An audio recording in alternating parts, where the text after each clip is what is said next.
राजनीति के दंगल से युवाओं के आक्रोश तक हमसे जो टकराएगा खबरें जो जुड़ी हों,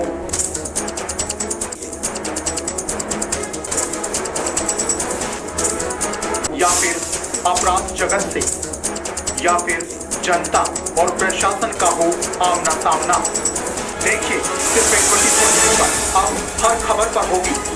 नमस्कार, A24 न्यूज में आपका स्वागत है और मैं हूं आपके साथ गरिमा सिंह। बात करते हैं आज की खबरों की। भिवाड़ी डीएसपी कार्यालय में पूछताछ के लिए लाया जा रहा दुष्कर्म का आरोपी पुलिस के चंगुल से भाग गया। जानकारी के अनुसार बुधवार को दोपहर 12 बजे पुलिसकर्मी दुष्कर्म के मामले में आरोपी गौरव जाटव को पूछताछ के लिए ला रहे थे, लेकिन उनके कार्यालय के सामने पुलिसकर्मी का हाथ छुड़ाकर भाग गया। हालांकि पुलिस ने आरोपी को पकड़ने के लिए शहर में नाकेबंदी करवाई, लेकिन अभी वह पुलिस की गिरफ्त में नहीं आया है। भिवाड़ी डीएसपी मुकेश चौधरी ने बताया कि तकरीबन 15 दिन पहले महिला थाने में दर्ज दुष्कर्म के मामले में गौरव जाटव फरार चल रहा था। जाटव को पकड़कर पुलिसकर्मी डीएसपी कार्यालय ला रहे थे, लेकिन आरोपी उनके हाथ छुड़ाकर भाग गया। उन्होंने बताया कि आरोपी की तलाश की जा रही है।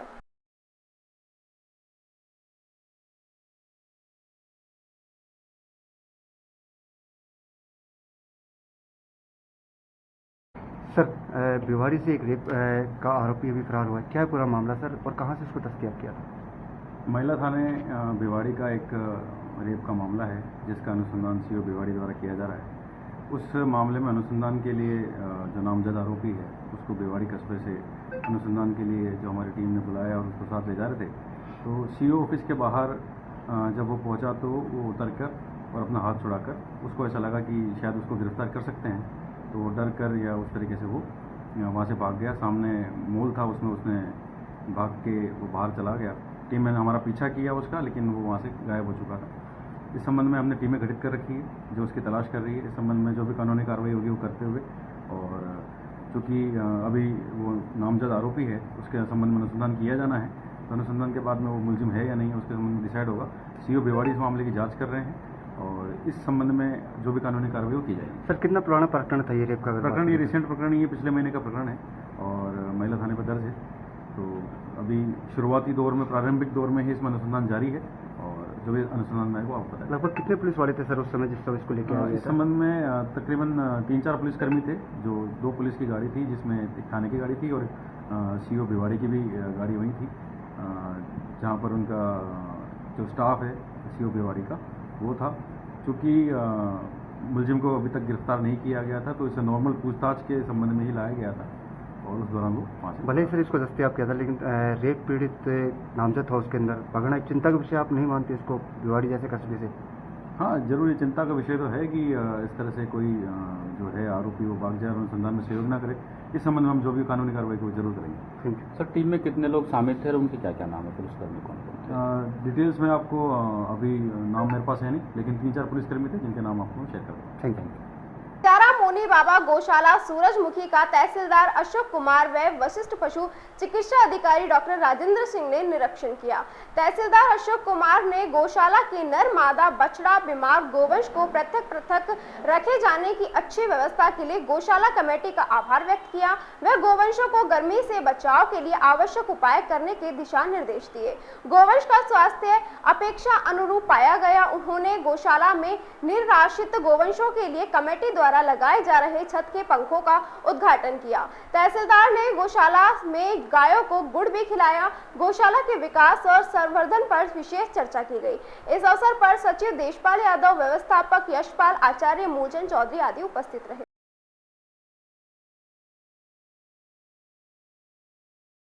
खैरतल तिजारा 1 मई जिला कलेक्टर डॉक्टर आर्तिका शुक्ला ने बुधवार को प्रातः 9:30 बजे सीएससी मुंडावर, एसडीएम ऑफिस और मुंडावर व तहसीलदार मुंडावर का औचक निरीक्षण किया। उन्होंने सर्वप्रथम कर्मचारियों की उपस्थिति का जायजा लिया व अनुपस्थिति 5 कार्मिकों को कारण बताओ नोटिस देने के निर्देश दिए। सर्वप्रथम जिला कलेक्टर शुक्ला ने सीएससी मुंडावर का निरीक्षण किया। निरीक्षण के दौरान उन्होंने ओपीडी और आईपीडी संख्या की जानकारी प्राप्त कर अस्पताल द्वारा दी गई जा रही सुविधाओं की जानकारी ली। उन्होंने भर्ती मरीज से बातचीत कर उनको दी जाने वाली सुविधाओं का अवलोकन किया। किया। उन्होंने जनरल वार्ड में मरीज के बेड पर बिछाई चादर गंदी होने पर नाराजगी जताते हुए तुरंत दूसरी चादर बिछाने के निर्देश दिए और आगे भी स्वच्छ चादर मरीजों को दी जाए, यह सुनिश्चित करने के निर्देश दिए। उन्होंने कहा कि अस्पताल आने वाले मरीज व उनके परिजनों से सौहार्दपूर्ण व्यवहार करें। उन्होंने भर्ती मरीजों को भी प्रावधान के अनुरूप सभी सुविधाएं उपलब्ध कराने को कहा। उन्होंने सरकार द्वारा प्रदत्त सभी सुविधाओं से मरीजों को लाभ पहुंचाने का निर्देश भी दिया। जिला कलेक्टर शुक्ला ने एसडीएम ऑफिस व तहसील की राजस्व शाखा, कोर्ट शाखा सहित अन्य शाखाओं का निरीक्षण कर रिकॉर्ड व्यवस्था को दुरुस्त करने के निर्देश दिए गए। निरीक्षण के दौरान उन्होंने कन्वर्जन फाइल और अपील फाइल सहित अनेक पत्रावलियों की जांच की, साथ ही लंबे समय से लंबित प्रकरणों का जल्द निस्तारण करने के निर्देश दिए। उन्होंने एसडीएम को निर्देश दिए हैं कि 5 साल से अधिक समय से लंबित कोर्ट प्रकरणों पर ध्यान देते हुए उनका निस्तारण करें। जिला कलेक्टर ने तहसील मुंडावर की सभी शाखाओं का निरीक्षण कर उनके द्वारा किए जा रहे कार्यों की जानकारी लेकर आवश्यक दिशा निर्देश दिए। उन्होंने तहसील से सभी संधारित रजिस्टरों की जांच की। जांच के दौरान कार्यालय संचालन मानक प्रक्रिया के अनुसार निर्धारित रजिस्टर और रिकॉर्ड का साधारण संतोषजनक नहीं पाए जाने पर नाराजगी जताते हुए व्यवस्थाओं को दुरुस्त करने के निर्देश दिए। उन्होंने निरीक्षण के दौरान पाई जाने वाली कमियों को निश्चित समय पर अवधि में पूरा करने के निर्देश दिए।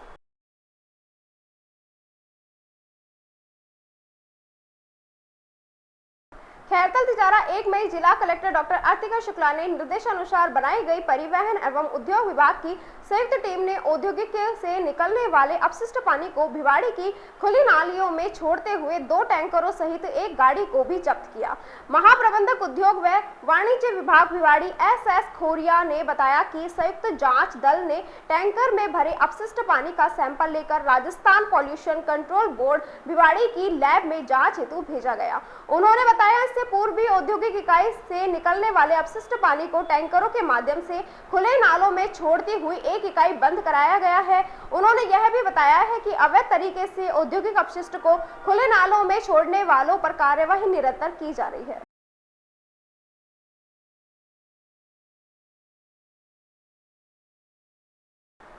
थानागाजी के मदर डी एकेडमी विद्यालय न्यू कॉलोनी में पुलिस सुरक्षा सखी एवं महिला आयोग के सानिध्य में बालिका सुरक्षा को बढ़ावा देने के लिए कार्यशाला का आयोजन किया गया।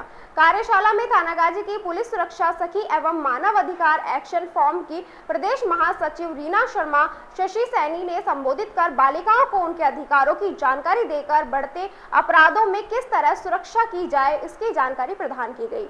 इस मौके पर संस्थान निदेशक किरण तंवर, प्राचार्य संतोष शर्मा सहित अनेक महिला शिक्षकों ने संबोधित किया।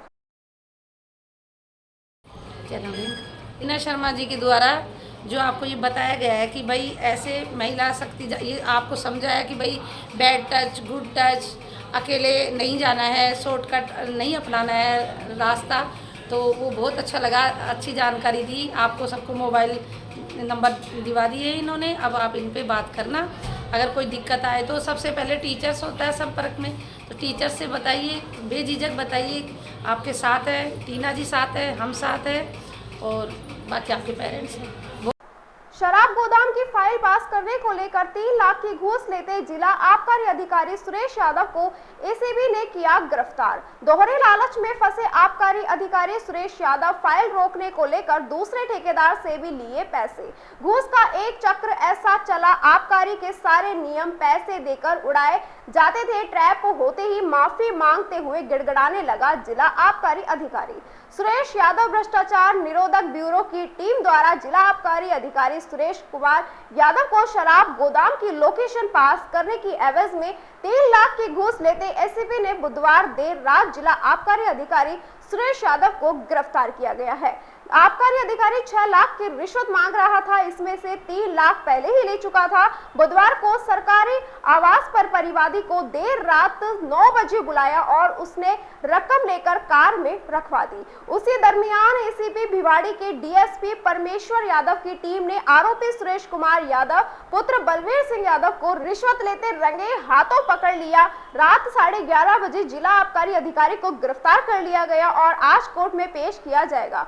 ट्रैप होते ही माफी मांगते हुए गिड़गिड़ाने लगा रिश्वतखोर आबकारी अधिकारी सुरेश यादव। परिवादी पूरन सिंह निवासी जमालपुर थाना मालाखेड़ा ने बताया कि एसीबी में शिकायत दी थी कि शराब ठेकेदार अतर सिंह गुजर निवासी गुजरवास रामगढ़ की कॉम्पोजिट शराब की दुकान मालाखेड़ा में है। उसने पूरन सिंह को शराब दुकान के कामकाज के लिए अधिकृत कर रखा है। मालाखेड़ा स्थित शराब के गोदाम के लोकेशन पास करने के लिए जिला आबकारी अधिकारी सुरेश कुमार यादव से मिला। उसने लोकेशन पास कराने के एवज में 6 लाख की रिश्वत मांगी थी। इसमें से 3 लाख रुपए दे दिए और सुरेश यादव ने कहा 3 लाख और तभी देगा जब लोकेशन होगी। सत्यापन के बाद मुकेश कुमार यादव पुत्र बलबीर सिंह यादव निवासी कलाकारी बहुआना जिला झुंझुनू को गिरफ्तार किया गया। 18 दिन पहले ही पिता की हुई मौत सरकारी आवास के अलावा उनके पृथक निवास पर भी तलाशी ली गई। जानकारी मिलते ही एसीपी खुलासा करेगी।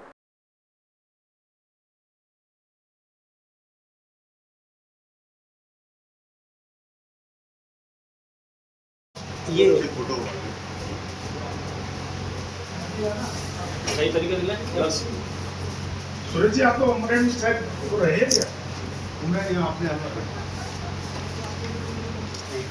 आज हमारे पास परिवादी आया था। उन्होंने कहा साहब हमारे शराब का ठेका है जिसपे मेरे को जिसके शराब की दुकान है उन्होंने अधिकृत कर रखा है सारे काम करवाने के लिए। तो ये बार बार इनसे चक्कर काट रहा था कि मेरे को जो उनका शराब का ठेका है उसके गोदाउन की लोकेशन पास करवाने के लिए उन्होंने पैसे मांगे, लेकिन उसके उपरांत इन्होंने 3 लाख रुपए परसों ले लिए थे और 3 लाख की और डिमांड की, जिस पे परिवादी हमारे पास है। हमने मांग की सत्यापन करवाया जो सुबह सक्सेसफुली हुआ। उसी के अनुसरण में आज 3 लाख रुपए देते हुए शाम को घर पे इनको रंगे हाथ पकड़ लिया। 3 लाख रुपए सर कहाँ बरामद कर? 3 लाख रुपए इन्होंने गाड़ी में रखवाए थे जो गाड़ी से बरामद हो। इनकी गाड़ी खुद की? खुद की गाड़ी। अच्छा सर, और कौन शामिल है सर इसमें? अभी इस बात की आगे अनुसंधान में पता चलेगा और हम लोग जानकारी जुटा रहे हैं। खुद ने नहीं ली थी मतलब गाड़ी? आप खुद नहीं कह के रखवाए हैं अपने गाड़ी में। सर और इसी के साथ खबरों में वक्त तो चला एक छोटे से ब्रेक का। जल्द लौटेंगे, आप बने रहिए 24 न्यूज के साथ। अलवर वासियों के दिल में अपनी अलग पहचान बना चुके त्रिहान ग्रुप खास आपके लिए लेकर आए हैं नगर विकास न्यास अलवर द्वारा अनुमोदित अलवर की बेहतरीन अफोर्डेबल आवासीय योजना, जिसमें आपके लिए उपलब्ध है सुरक्षित जीवन शैली, वो भी सिर्फ नाम मात्र की कीमतों में। कोई भी मन बनाने से पहले साइट विजिट जरूर करें क्योंकि 15,000 रुपए से शुरू। अलवर भिवाड़ी मेगा हाईवे पर स्थित ये टाउनशिप आपके लिए पूरी तरह से सेफ है, जहां भरे गार्डन, मंदिर और गुरुद्वारा विद फ्लैट्स उपलब्ध।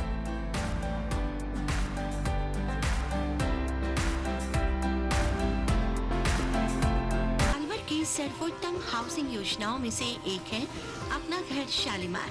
जी हाँ, हजारों परिवारों को इको फ्रेंडली जीवन देने में त्रिहान होम डेवलपर्स हमेशा से अग्रणी रहे हैं और अब आपके अपनों के लिए लाए हैं वर्ल्ड क्लास डिजिटल सुविधाओं से सुसज्जित 4 BHK अमृत कलश लग्जरी आवासीय योजना। जी हाँ, इस आवासीय योजना में आपको मिलेगा स्वच्छंद वातावरण और अभेद्य सुरक्षा कवच के साथ एक ऐसा आशियाना जहां दर्पण और कर्टन भी आपके इशारों पर काम करेंगे। हाई डेफिशिएंसी वाले डिजिटल कैमरों की नजरों में रहेगी आपके अपनों की सुरक्षा। खूबसूरत हरा भरा terrace garden, automatic digital kitchen, अत्याधुनिक सुविधाओं युक्त बेडरूम, ड्राइंग रूम और बाथरूम। त्रिहान होम डेवलपर्स की ये अमृत कलश लग्जरी फ्लैट योजना आपके अपनों के लिए ही है। वर्ल्ड क्लास 4 BHK आशियाने की खूबियों को जानने के लिए आज ही विजिट करें अमृत कलश अपना घर Shalimar luxury residence near Telco circle, Alwar, Rajasthan. Contact number Ashok Saini 9672011113। Alwar district first 3 Tesla MRI and first 32 slice CT scan are also available only at Curewell Diagnostic Center. Curewell Diagnostic and Imaging Center, a complete medical house of latest technology now in Alwar.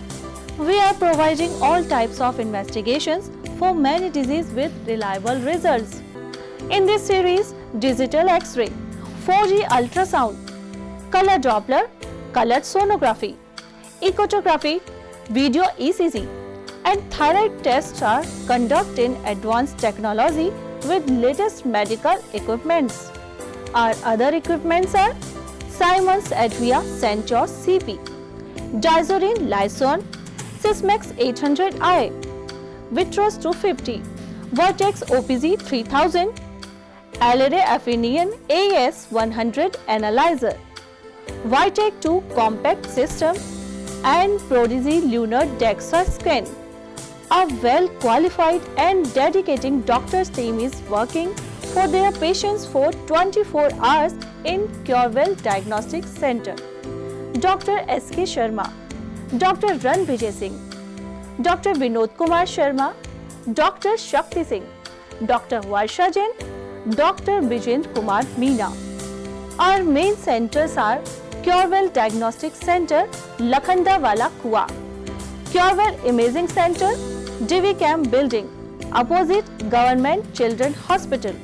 Our other branches, Curewell Diagnostic Center, Kala Kua, Alwar. Contact with Mr. Kuldeep Singh Arya, Managing Director. Contact number 9414203193. जमीन के विवाद में गांव सुंडियाना में एक ही परिवार के दो पक्षों के बीच जमकर लाठी डंडे चले। इसमें से एक पक्ष का आरोप है कि उन पर घर में घुसकर आधा दर्जन लोगों ने हमला किया, जिसमें उसकी मां, पिता और छोटे भाई बहन भी चोटें आई हैं, जबकि दूसरे पक्ष का आरोप है कि उनके दो लोगों को चोट लगी है, जिसमें से एक का जिला अस्पताल में इलाज चल रहा है। वहीं थाना पुलिस ने दोनों पक्षों की ओर से शिकायत दर्ज की है। कठुमर के गांव सुंडियाना निवासी एक पक्ष के घायल सूरज सिंह ने बताया कि उसके चाचा से गांव से ही जमीन को लेकर लंबे समय से विवाद चल रहा है, जिसमें पूर्व में भी कई बार दोनों के बीच विवाद हो गया। गांव के आम रास्ते से गुजर रहा था कि तभी चाचा के बेटे करण लोकेश शक्ति ने लाठी व टांचे से वार कर दिया, जिससे वह बुरी तरह घायल हो गया। सिर में टांचियां लगने से वह बुरी तरह जख्मी हो गया। लहूलुहान अवस्था में जिला अस्पताल में भर्ती कराया। वहीं पक्ष के घायल ओपी नरूका का कहना है कि देर शाम की घटना है। मां, पिता और छोटे भाई घर में मौजूद था। तभी गेट तोड़कर आधा दर्जन से लोग अधिक, जिनमें ताऊ के बच्चे सरजीत, कन्हैया, अजीत व रंजीत ने फरसी से हमला कर दिया। परिवार के अन्य लोगों को हल्की चोटें आई हैं, जबकि फरसी का वार सिर के लगने से गंभीर रूप से घायल हो गया। परिजनों ने सरकारी अस्पताल में भर्ती कराया, जहां से अलवर के लिए जिला अस्पताल रेफर कर दिया गया। फिलहाल दोनों घायलों का जिला अस्पताल में इलाज जारी है। दोनों पक्षों की ओर से थाना पुलिस में शिकायत दर्ज कराई गई है।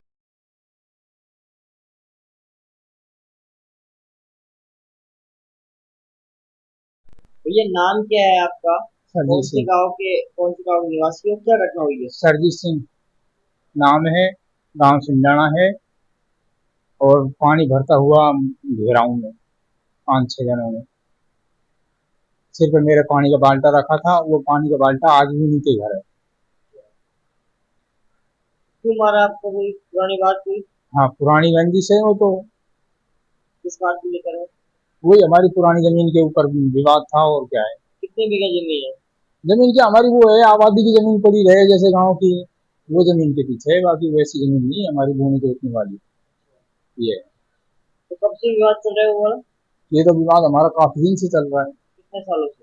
कम से कम 20 साल से चल रहा है। 20 साल से चल रहा है। कौन लोग जो मारपीट करने वाले? वो इसका एक का नाम करण सिंह है, एक का नाम लोकेश है और एक का नाम शक्ति है और दोनों का नाम और मेरे को पता नहीं है।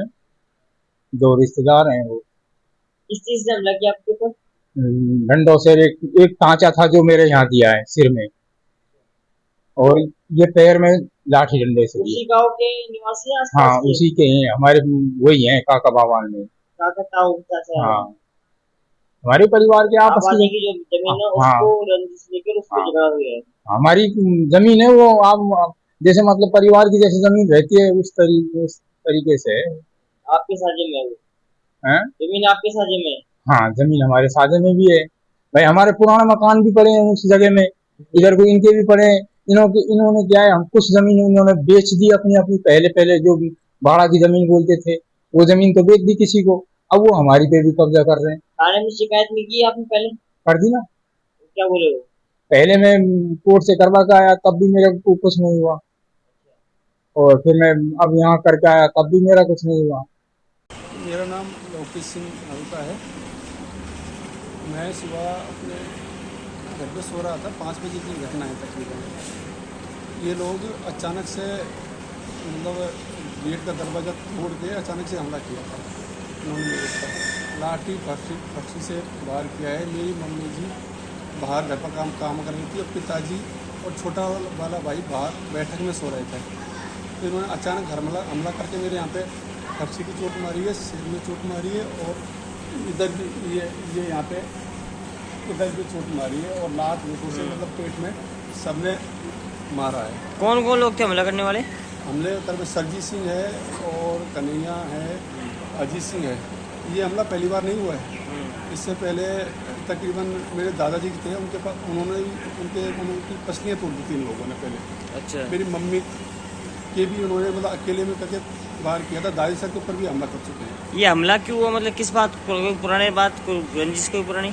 ये पुरानी रंजिश है। ज़मीन है जो हमारा एकमात्र रास्ता है वो बिल्कुल बंद कर दिया उन्होंने, ब्लॉक कर दिया। हम 2 भाई हैं बस गांव में रहने वाले और ये क्या 10-12 लोग हैं। तो ये चाहते हैं कि हम गांव छोड़ के चले जाएं और ज़मीन की हड़प लें पूरी। वहाँ पे जाके यदि कोई कंडीशन देखिएगा तो बोलेगा कि यार कैसे आप इस यहाँ पे रह रहे हो, कैसे मतलब टाइम में निकाल रहे हो। तो हमारा जीना मुश्किल कर रखा है इन लोगों ने, हमें भगाना चाहते हैं। कौन कौन लोग मारपीट करने वाले? मारपीट सरजीत सिंह है, कन्हैया है और एक देशांत करके लड़का है। बाकी जो एक जो है वो बाहर काम करता है, वो भी आते धमकियाँ देता है आए दिन। इसका नाम है रणजीत सिंह उर्फ संटी। सुंडियाना का मामला है ये? सुंडियाना का मामला है सर, बहुत ज़्यादा परेशान कर रहा है। तो सरजीत सिंह अभी यहीं पे भर्ती है जिला अस्पताल में। उनका ये पक्ष का कहना है कि जो पुश्तैनी ज़मीन है उनको लेकर झगड़ा हुआ है। हाँ सर, उन्होंने पुश्तैनी ज़मीन को लेकर 2-3 दिन पहले मतलब और झगड़ा करने की कोशिश करी थी, लेकिन मैं बच के अपने घर में आ गया। अच्छा। और अभी मतलब वो झगड़ा करके जा रहे थे तो वो गिर गया, उस चक्कर में हो सकता है उसका फ्रैक्चर हो गया और वो खामे का मतलब केस बनाने के चक्कर में, दबाने के चक्कर में। और इनकी जो आदत रही है शुरुआत से, उल्टा सीधा केस लगा के दबाने की और मारपीट करने की शुरुआत से आदत रही है। ठीक, क्या नाम है आपका? जी सर, लोकेश नरू का नाम है मेरा। ठीक है। शहर के वार्ड नंबर 22 सूर्यवास मोहल्ले के लोगों के लिए पानी की समस्या को लेकर गायत्री मंदिर रोड के पास महिलाओं ने जाम लगा दिया। इस दौरान महिलाओं ने मानव श्रृंखला बनाकर रोड को जाम कर दिया, जिसके कारण वाहनों की लाइन लग गई और राहगीरों को आवाजाही में परेशानी होने लगी। कुछ लोग महिलाओं से उलझते हुए तो कुछ गुहार लगाते नजर आए। जाम की सूचना पर पुलिस मौके पर पहुंची और जाम लगाने वाली महिलाओं को समझाया, लेकिन उनकी मांग थी कि जलदाय विभाग के अधिकारी मौके पर पहुंचे और पानी की समस्या का समाधान के बारे में बताएं। वार्ड नंबर 22 की महिलाओं ने बताया, उनके वार्ड क्षेत्र में पिछले कई वर्षों से पेयजल संकट है। गर्मी में स्थिति बदतर हो जाती है। कंठ गीले हो सके इतना पानी भी वार्ड क्षेत्र में नहीं आता। महिलाओं ने कहा, जलदाय विभाग से लेकर जनप्रतिनिधि व नेताओं को अपनी इस विकट समस्या से अवगत कराया, लेकिन किसी ने कोई ध्यान नहीं दिया और स्थिति साल दर साल बदतर होती गई। महिला कमल ने बताया कि अब गर्मी है, पिछले 15 दिन से उनके वार्ड में क्षेत्र में पीने का पानी भी नहीं आया। विरोध प्रदर्शन और जाम लगाने के अलावा उनके पास और कोई विकल्प नहीं है जिससे वे अपनी समस्याओं को से जिम्मेदारों को अवगत करा सके। कौन से वार्ड की महिलाएं हैं आप, क्या समस्या आ रही है? 22 है और हमारे पानी नहीं आ रहा है। हर 2-4 महीने में हमको ये जाम लगाना पड़ता है। अधिकारी बोल के चले जाते हैं करेंगे करेंगे, कब करेंगे? हमारे आज 15 दिन हो गए, पीने का पानी नहीं है। हम कहाँ से लाते पीने? हमारे तो बस की भी नहीं है। कौन सा मोहल्ला है ये? गायत्री मंदिर रोड है, सूर्यवास। तो आपने अधिकारी को अवगत नहीं कराया? हाँ कराया ना, फोन नहीं उठाते अधिकारी। कंट्रोल रूम में भी हमारी कंप्लेंट हमने कई बार दर्ज करवाई, वहाँ उन्होंने लिखित में दे दिया है जेईएन साहब ने कि इनके पानी की व्यवस्था सुचारू है। जलदाय विभाग ने एक हेल्पलाइन नंबर जारी किया है, तो उसमें करा ना, वही तो कह रही हूँ। कंप्लेंट हमने 2 बार दर्ज करवाई, तो वहाँ जेईएन साहब ने लिखित में दे दिया है कि इनके पानी की व्यवस्था सुचारू है। आके तो देखे, हम पागल थोड़ी है जो धूप में ऐसे खड़े हुए हैं अपना घर बार का काम छोड़ के। कौन सा वार्ड है ये? 22। कौन सा वार्ड है बाबा ये? 22। अच्छा, क्या समस्या आ रही है? पानी नहीं आता। अच्छा, कब से नहीं आ रहा? 3-4-5 दिन हो गए। अधिकारी को आपने अवगत कराया? अब कई बार ये लेडीज गई हैं, हो गया है, मैं तो नहीं गया खैर, पर लेडीज गई हैं। क्या बोलते हैं अधिकारी? बिल्कुल अभी कर देंगे, आश्वासन देते हैं। जो किसी का आश्वासन देते हैं। पूरा आश्वासन। कितने दिनों से परेशान हो रहे हैं? 5-6 दिन से। हाँ। क्या नाम है आपका? परमेश्वर दयाल, दयाल लिखता हूँ।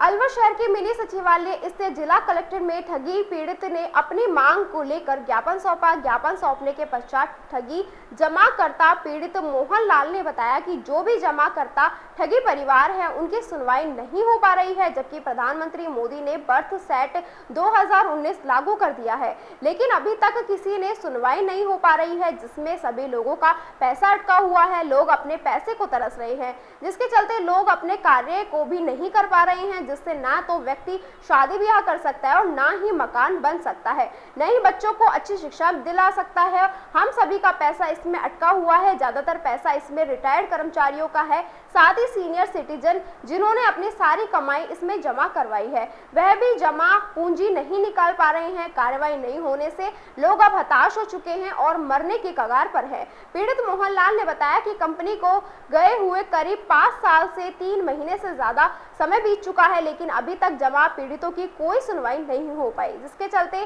आज हम जिला कलेक्टर को ज्ञापन देने के लिए मेरे सचिवालय पहुंचे हैं, जिसमें इससे पहले हम जिला कलेक्टर को 2 बार ज्ञापन सौंप चुके हैं, जिसका हमें अभी तक कोई आश्वासन नहीं दिया गया है। हमारी ओर से मुख्यमंत्री से प्रधानमंत्री को भी कई बार ज्ञापन दिया जा चुका है, लेकिन अभी तक इसकी तरफ कोई संज्ञान नहीं लिया गया। हमने इस विषय में कोई बातचीत नहीं।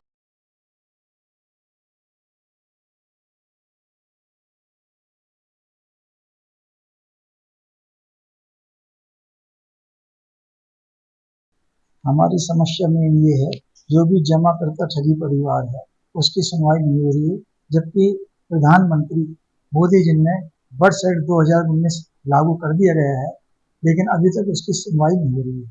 सभी लोगों का पैसा काफी मात्रा में इसमें लगा हुआ है। लोग के नाम से पैसे से इतने तरस रहे हैं, न अपने बच्चों की शादी ब्याह कर सकते हैं, न कोई अपना मकान बनवा सकते हैं, न कोई बच्चों को उच्च शिक्षा दिला सकते हैं। सबका पैसा इसमें लगा हुआ है।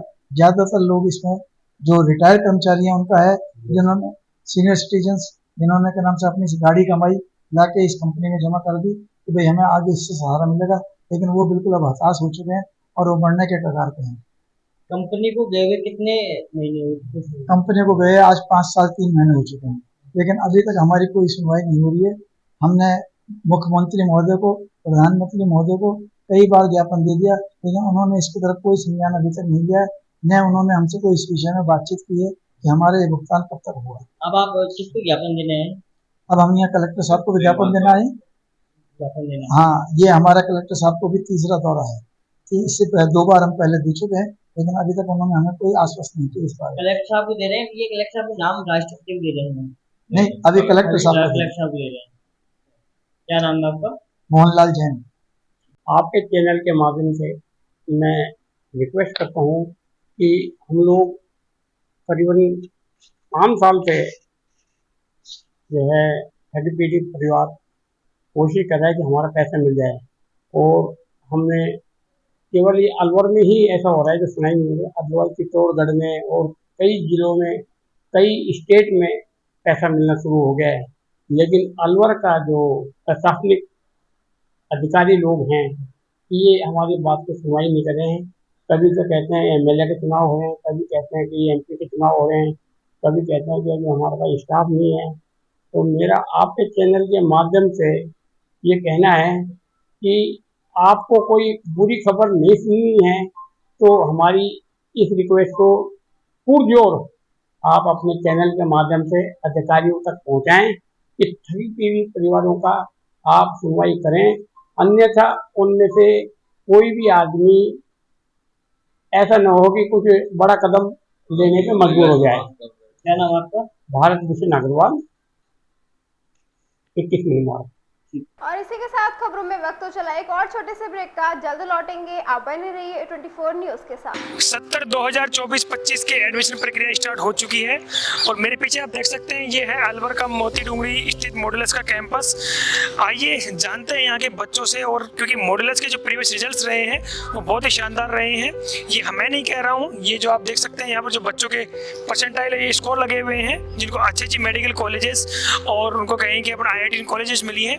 तो जानते हैं बच्चों से, पेरेंट्स से और यहाँ की फैकल्टी से, मैनेजमेंट सिस्टम से कि ऐसा क्या है मॉडुलस में जो इनको बनाता है अलवर में खास? आइए आप मेरे साथ। सबसे पहले अगर मैं बात करूं तो आप ये देख सकते हैं मेरे साइड में जो पार्किंग की व्यवस्था है। आप किसी भी चीज़ की शुरुआत करने से पहले एक अच्छी बात जान लें कि डिसिप्लिन का मतलब आपकी पार्किंग हो, चाहे आपका वेल ड्रेस मेंटेन हो, चाहे आपका कैंपस साफ सुथरा हो, चाहे आपका पीसफुल इन्वायरमेंट हो जहाँ शोरगुल से शांत वातावरण में। या मेरे पीछे देख सकते हैं बिल्कुल मॉडुलस का जो कैंपस है बिल्कुल शांत वातावरण में है। तो अभी ये जो बच्चे आ रहे हैं आप देख सकते हैं बिल्कुल गाड़ियाँ भी जो हैं बिल्कुल पार्किंग से लगी हुई हैं। इधर आप साइकिल्स का भी देखेंगे तो अलग से पार्किंग स्टैंड बना हुआ है। आइए जानते हैं यहाँ के पेरेंट्स और बच्चों से और फैकल्टीज एंड मैनेजमेंट से कि ऐसा क्या है मॉडुलस में जिनको बनाता है खास। आइए मेरे साथ। सर आप यहाँ अभी खड़े हैं, आप यहाँ अपने बच्चों को लेने आए हैं जी? आपके बच्चे यहाँ कौन सी क्लास में पढ़ते हैं? अभी 2-3 दिन से आने लगे बच्चे। अच्छा, नया एडमिशन करवाया आपने, तो आपको ऐसा क्या लगा कि मुझे यहाँ मेरे बच्चों का एडमिशन मॉडुलस में करवाना चाहिए? जी बताया कितनी अच्छी है, कोई पढ़ाई अच्छी होती है, उसके रिजल्ट अच्छा है, अखबार फोटो देखी थी। अच्छा, आपने फोटो देखी थी और यहाँ का रिजल्ट अच्छा है। हाँ। तो आपने अपने कितने बच्चों का एडमिशन यहाँ करवाया है?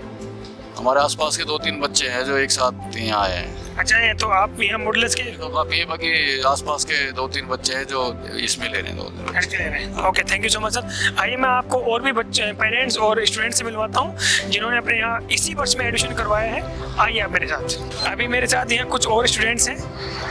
आपने अभी क्या रिसेंटली आपकी नई टी शर्ट मुझे लग रही है कि आपने अभी रिसेंट एडमिशन लिया है यहाँ पर? हाँ, यहाँ। आपने कब एडमिशन लिया है यहाँ?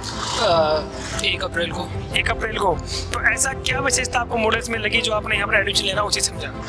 मॉडुलस के अंदर मेरी एक दीदी पढ़ती थी, तो उन्होंने टॉप किया है यहाँ पे, तो उन्होंने एडवाइस दिया कि यहाँ पे अच्छी टीचिंग होती है तो यहाँ पे ले लो ट्यूशन। अच्छा, तो आपकी दीदी का क्या नाम था?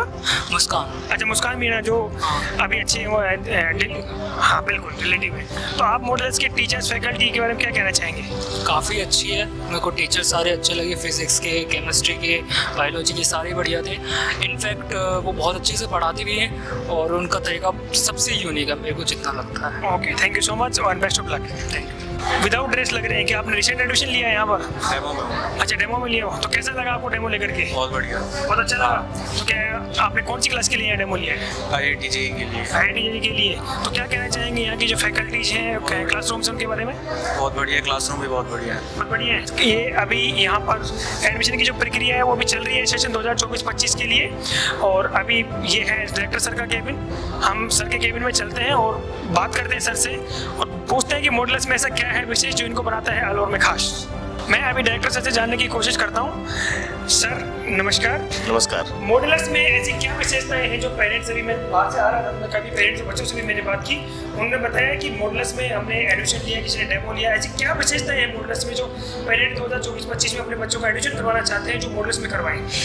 देखिए, सबसे जो हमारी बड़ी विशेषता है वो है कि हम लोग ईमानदारी से बच्चों के साथ मेहनत करते हैं। मतलब जो बच्चे का कैलिबर है उसको तराशने की कोशिश करते हैं। और दूसरा ये है कि देखिए, इस शहर में बहुत सारे इंस्टीट्यूट पहले भी थे, अभी भी आ रहे हैं, लेकिन कोई भी जो बाहर का इंस्टीट्यूट आया ना वो पेरेंट्स का विश्वास नहीं जीत पाया। हम लोगों ने 2018 में जिस बेस पे मॉडुलस स्टार्ट किया था कि इस शहर से हमें IITs में, NITs में और उसके बाद जो है MBBS में बच्चे सेलेक्ट कराने हैं, तो उस पर आप देखिएगा कि मॉडुलस ने शहर में एक अलग ही विश्वास कायम किया है कि मॉडुलस का जो बच्चा है या मॉडुलस का जो पेरेंट्स है वो प्राउडली कहता है कि नहीं, आप आराम से जाइए, बहुत अच्छा इंस्टीट्यूट है। तो हमने पिछले 6 सालों में मेहनत करके यहाँ तक पहुँचे कि एक अच्छी हमने क्वालिटी फैकल्टी दी है, फैकल्टी के साथ कभी कॉम्प्रोमाइज़ नहीं किया है। छोटे मोटे चेंजेस जो कोचिंगें आई पैसे के दम पे उन्होंने करने की कोशिश की है, लेकिन हमने जब भी कोई छोटा मोटा चेंज भी हुआ है तो उसको बहुत अच्छी मतलब फैकल्टी हमने लाके दी अलवर के लिए। और आप देखिएगा हमारा जो रिजल्ट्स हैं वो उसका एक अपने आप में प्रूफ है कि हम लोगों ने जिस तरीके की मेहनत की है। बिल्कुल सर, एक्चुअली में क्या पेरेंट्स जब माइंड मेकिंग करता है कि मेरा बच्चा 10वीं से भी 11वीं में जा रहा है या फिर प्री फाउंडेशन के बारे में सोचता है, तो सोचता है कि क्योंकि कोटा सीकर जैसे बड़े शहरों में मेरे बच्चों को अगर मैं भेजूँ तो वहाँ पर एक तो फीस स्ट्रक्चर और सबसे बड़ा जो कंसर्न आज की डेट में है वो है वहाँ का माहौल, इन्वायरमेंट। उसके बारे में क्या कहना चाहेंगे कि पेरेंट्स, क्योंकि आजकल की भागदौड़ भरी जिंदगी में पेरेंट्स के पास इतना समय नहीं होता कि अपने बच्चों को बार बार इतना लेकर वहाँ जा सके, उसके बारे में क्या कहना चाहेंगे और जो फीस स्ट्रक्चर है उसके बारे में? देखिए, ये जो न्यूज़ आती है ना, खासकर सुसाइड कर लिया, यहाँ कर लिया, कोटा में कर लिया, कहीं भी कर लिया, मतलब कोटा के वो उसके लिए 2-3 फैक्टर रिस्पॉन्सिबल होते हैं। एक तो मैं इस चेयर पर बैठ के as a honour, as a faculty, मैं हमेशा अपने पेरेंट्स से कहता हूँ कि अगर आपका बच्चा मैथ साइंस के लायक नहीं है, मान लो उसका IQ कमजोर है, तो आप जबरदस्ती उसको फोर्स ना करें। मतलब जैसे मॉडुलस ने हमेशा ही, मैंने अपने काउंसलर को कहा हुआ है कि भाई आप अगर कोई बच्चा बहुत वीक है तो आप जबरदस्ती उसको एडमिशन में कन्वर्ट करने की कोशिश ना करें, क्योंकि ये जो एग्जाम है भाई देश के टॉप मोस्ट एग्जाम है, चाहे नीट का एग्जाम है, चाहे IIT JEE का एडवांस है, चाहे JEE मेन है, तो इनमें मेहनत लगती है। तो अगर बच्चे को मेहनत करने की आदत नहीं है तो इंस्टीट्यूट कोशिश करता है, लेकिन कई बार बच्चा नहीं कर पाता है, तो बच्चे से टाइम टू टाइम बात करनी चाहिए। हम लोग जैसे इंस्टीट्यूट में बच्चे से बात करते हैं, जिस भी टीचर के साथ उसकी अच्छी ट्यूनिंग है, वो उससे अपना एक पर्सनल, जो सर मेरे से नहीं हो पा रहा है, मेरे से मैं कर पाऊंगा या कैसे करूं, वो चीज़ें हम पर्सनली करते हैं। इसलिए मेरा ये बहुत बड़ा बिलीफ है, और आज तक ऐसा हुआ भी नहीं है कि मैंने 14 साल से पढ़ा रहा हूँ सर, मैं कोटा भी पढ़ाया है, सीकर भी पढ़ाया है, उसके बाद अपना खुद का इंस्टीट्यूट में 6 साल से पढ़ा रहे हैं। मतलब मेरे बैच का एक भी बच्चा इस तरीके की कोई इवेंट नहीं किया है आज तक कि वो नेगेटिव होके मतलब कुछ कदम उठा ले, क्योंकि मैं बच्चों को क्लियरली कहता हूँ यार, जीवन सिर्फ ये IIT JEE का एग्जाम या नीट का एग्जाम नहीं है। जीवन आपको भगवान ने दिया है, तो आप उसको एंजॉय करिए। जो आपकी किस्मत में लिखा है वो जरूर मिलेगा, लेकिन किस्मत, मेहनत आपको करनी पड़ेगी, तभी किस्मत साथ देती है। सर मैं बात करते हैं कोटा, सीकर, जयपुर, कहीं भी पढ़ने संस्थानों की, वहाँ फैकल्टीज का बड़ा नाम होता है, बड़ी चीज़ें होती हैं, वहाँ पर पेरेंट्स जाता है तो उसको ये पता ही नहीं हो पाता कि मेरा बच्चा कौन सी फैकल्टी के अंदर पढ़ेगा, कि कौन सी फैकल्टी उसको पढ़ाएगी। वो तो एक नाम या जो कहते हैं कि रिजल्ट्स के दम पर वहाँ चला जाता है। तो मॉडुलस के जो प्रीवियस रिजल्ट्स रहे हैं और जो फैकल्टी रही है, उसके बारे में आप क्या कहना चाहेंगे? देखिए, इसमें भी 2-3 बातें हैं। एक तो जो पोस्टर बॉयज होते हैं वो हर इंस्टीट्यूट के होते हैं, लेकिन पेरेंट्स की भी आदत होती है, पेरेंट्स हमेशा उस पोस्टर बॉयज को देख के एडमिशन कराएगा। जैसे मान लो कोई कोटा की संस्था है या सीकर की संस्था है, उन्होंने ऑल इंडिया रैंक मान लो 1st, 2nd, 3rd जो भी रैंक लाई, तो एक ऐसा बच्चा जो एवरेज बच्चा है वो भी 1st रैंक को देख के अगर एडमिशन करा रहा है तो ये गलत है। उसको ये देखना चाहिए कि जब मेरे साथ वाले, मेरे आस पड़ोस वाले जो बच्चे जहाँ पे पहले कोचिंग किए हैं, वहाँ किस तरीके का माहौल रहा है। कोचिंग के अंदर जो फैकल्टी 19-20 हो सकती है, मतलब आप ये कहें कि फैकल्टी सब कुछ कराती है, ऐसा भी नहीं है। स्टूडेंट का बहुत बड़ा रोल होता है।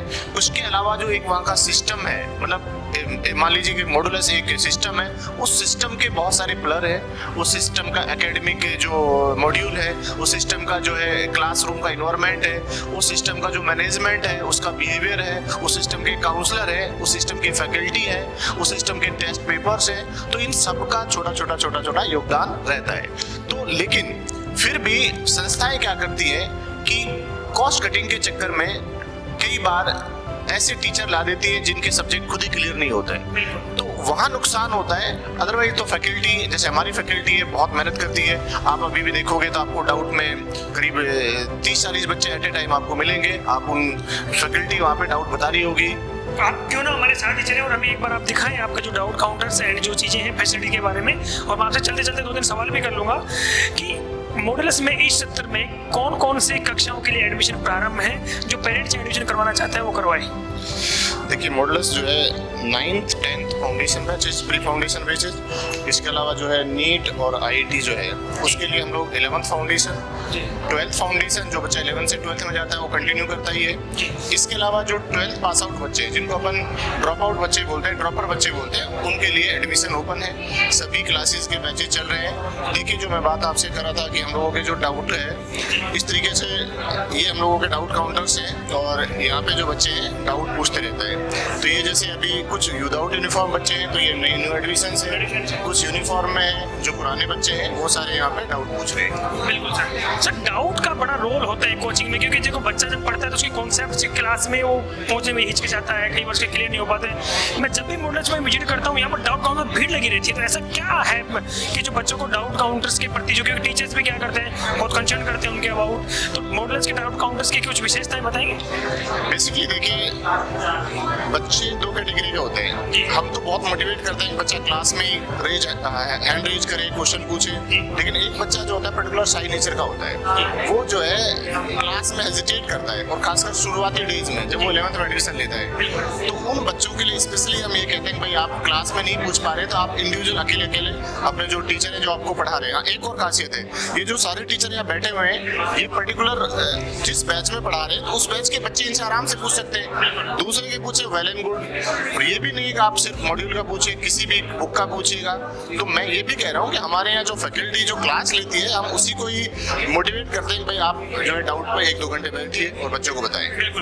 अक्सर ऐसा देखा गया है कि जो बड़े शहर होते हैं वहाँ पर पढ़ाता क्लासरूम में कोई और है, डाउट काउंटर्स पर आपको अलग से टीचरों की व्यवस्था की गई है। उसके बीच का जो डिफरेंस होता है, तो क्या बच्चा कंफ्यूज की स्थिति में हो जाता है कि मेरे को पढ़ा तो सौरभ सर रहे थे, डाउट के लिए तो XYZ टीचर्स हैं, उसका भी कंसर्न रहता है। तो उसके लिए भी यहाँ मॉडल्स में ऐसी व्यवस्था है जो आप बता रहे हैं कि जो सेम टीचर है वो यहाँ पर आपको प्रोवाइड करवाता है। देखिए फिर भी ये होता है जैसे किसी टीचर की क्लासेस ज़्यादा है, मान लीजिए ऑन एन एवरेज एक टीचर 4 क्लास लेता है, तो उसके पास 2 से 3 घंटे और हैं जो सिस्टम में बैठ के बच्चों को डाउट बता देता है। इसलिए 99% बच्चा उसी टीचर से पूछने की कोशिश करता है जो क्लास में पढ़ा रहा है। उससे एक तो जिस फ्रीक्वेंसी से वो क्लास में पढ़ा रहे हैं उसी से वो डाउट पूछ पाता है, तो इजी वे में क्लियर हो जाता है। फिर भी जैसे मान लो कोई टीचर क्लास में फिर बच्चा फिर भी आ गया तो कोई दूसरा टीचर उसको डाउट बता देगा, क्योंकि चीज़ तो सेम ही है। तो डाउट का जो है बहुत अच्छा पैटर्न है, और जहाँ हमारे टीचर जो है इस तरीके से आपको डाउट में अवेलेबल मिलेंगे। अभी मैं कुछ टीचर्स के पास ही जाता हूँ और मैं उनसे बात करने की कोशिश करता हूँ। सर, अभी जो आपके पास स्टूडेंट्स अभी डाउट क्लियर करने के लिए आए हैं, तो कैसा बच्चे किस प्रकार के डाउट आपके पास लेकर के आते हैं? अभी बच्चे के जो डाउट्स आते हैं, क्योंकि बिगिनर का बैच है, सेंसिबल डाउट्स आते हैं, लिटरेट आते हैं, बच्चे लेबोरियस है सारे के, यंग ब्लड है, सारे बच्चे की एक क्यूरियसी आती है कि छोटे छोटे जो पॉइंट्स हैं वो हमारे क्लियर किए जाए। अभी आप जब डाउट पूछने के लिए यहाँ पर आते हो तो आपको कैसा रिस्पॉन्स मिलता है टीचर्स का?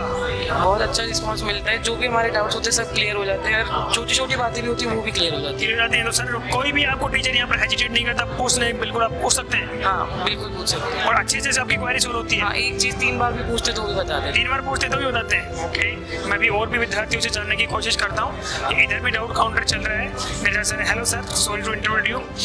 जो बच्चे आपके पास डाउट्स लेकर के आते हैं वो किस प्रकार के डाउट्स लेकर के आते हैं, और जो बच्चों की कंसर्न है उसको कैसे सोल्व करते हैं? सर एक्चुअली बच्चों के डाउट्स बेसिकली जो हम पढ़ाते हैं क्लास में, तो थोड़ा स्पीड अच्छी रहती है। उसमें जो अच्छे बच्चे होते हैं कुछ क्रॉस क्वेश्चन करते हैं, माइंड में इंटरप्रेट करते हैं और फिर उसी से रिलेटेड और क्वेश्चंस करते हैं, ये आपने ऐसा क्यों बताया, ऐसा क्यों पॉसिबल नहीं है, जिससे ये जीनियस बच्चे हमें अच्छी रैंक प्रोड्यूस कर। एक्चुअली डाउट में जो हम सेम क्लास लेते हैं वही टीचर डाउट बताते हैं, तो हमें बच्चे का फेस रिकॉल रहता है, हमें ये पता रहता है कि ये क्लास में कितना अटेंटिवली था, इसको डाउट किस लेवल पे लेके जाना है और इस बच्चे पे कितनी और मेहनत करेगी ये रिजल्ट प्रोड्यूस करे।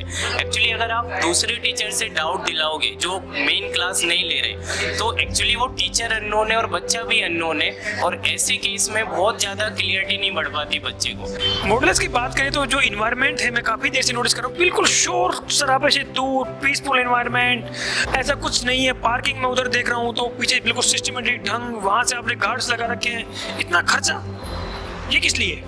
यदि देख बच्चों का जब काम कर रहे हैं तो इसमें ये सब करना ही पड़ता है, बच्चों की सेफ्टी के लिए, सिक्योरिटी के लिए। और जैसे बच्चों को मतलब पहले हम लोग इससे पहले कोचिंग अपनी अम्बेडकर सर्किल पे थी, हम लोग चलाते थे वहाँ पे, तो उस लोकेशन पे हम लोगों ने जो प्रॉब्लम फेस करी वो यही थी, ट्रैफिक इश्यू बहुत ज़्यादा था, बाहर की आवाज़ें आती थी, बिल्डिंग चारों तरफ से पैक होती थी, क्योंकि मेन रोड पे तो चारों तरफ बड़ी बड़ी आपके बराबर की बिल्डिंग खड़ी हो रखी थी, तो बच्चों को मतलब वेंटिलेटेड इन्वायरमेंट नहीं मिलता था। मतलब क्लास में ऐसा होता था, मैं खुद जैसे पढ़ा रहा होता था तो हमें ये लगता था कि ऑक्सीजन लेवल कम हो गया, क्योंकि क्राउड भी ठीक रहती है भाई। एक क्लास में जैसे 40-45 बच्चे होते हैं तो उसमें मतलब इतने बच्चे एक साथ बैठे हुए तो काफ़ी सफोकेशन रहता था भाई, एग्जॉस्ट वगैरह ये इनसे नॉर्मली रहता है। तो अब इसके अंदर क्या अपनी जैसे आपको क्लास दिखाता हूँ मैं, हर क्लास जो है अपनी अच्छे से वेंटिलेटेड है, डायरेक्टली सबकी ओपनिंग ऐसे ओपन खुले इन्वायरमेंट में हो रही है। और एक्चुअली में क्या है कि जो पेरेंट्स आजकल जब बाहर जाते हैं तो उसकी कंसर्न होता है, फिर क्वारी अपन कह सकते हैं, वो ये सोचता है कि मेरे बच्चे को वहाँ AC क्लासरूम्स मिले, बढ़िया फैसिलिटीज मिले, लेकिन वो वहाँ पर 300-400 की जो भीड़ होती है उसमें कहीं ना कहीं बच्चा जो अपने आप को सोचता है कि मैं सर से पूछूंगा तो सर मुझे क्या कहेंगे, पीछे बैठा है तो उसको पता ही नहीं चलता। अपने क्लासरूम्स का साइज क्या होता है, पर्टिकुलर क्लासरूम में स्टूडेंट्स कितने होते हैं? आइए के टीचर दिखाता हूँ आपको। जैसे पूरी अपनी बिल्डिंग फायर सेफ्टी से, जी बिल्कुल, और जैसे जो इनके गवर्नमेंट के नॉर्म्स है दोनों साइड, जैसे अपने सीढ़ियाँ और सब है, और ये जैसे अपना क्लासरूम है, तो हर क्लासरूम में आप देखोगे कि 2-3 AC वगैरह लगे हुए आराम से, एकदम लाइट एकदम प्रॉपर है पूरी, किसी भी टाइप की कोई आवाज़ नहीं है, एकदम पूरा पीसफुल इन्वायरमेंट है इस रूम में। और आप देखोगे कि इसकी लगभग 45 की करीब की कैपेसिटी है, 45 से 50 बच्चे हम लोग इसमें कंफर्टेबली पढ़ाते हैं। और अगर आप इसका देखोगे तो जैसे ये विंडो है डायरेक्टली ओपन हो रही है, इधर गेट है, तो दो साइड से ओपन है अपनी क्लासरूम, और पूरा एयर कंडीशनर लगे हुए हैं। और ये है, जब बच्चों की संख्या कम होती है क्लासरूम्स में तो टीचर का पर्टिकुलर फोकस हो पाता है बच्चे को। 45 बच्चे के पेरेंट्स को नाम से जानते हैं वो, वहाँ 400 बैठे हैं तो वो एक बड़ा डिफिकल्ट टास्क होता है, क्योंकि उनको 400 के 6 दिन में पढ़ाने हैं। तो कहाँ से 2,500 बच्चे? वो तो देखो मैं कहूँगा उनका जो ज़्यादा एम होता है वो बच्चों का या किसी का भला करने की वजह शायद बिजनेस है, और ये हमारा जरूर इंस्टीट्यूट है।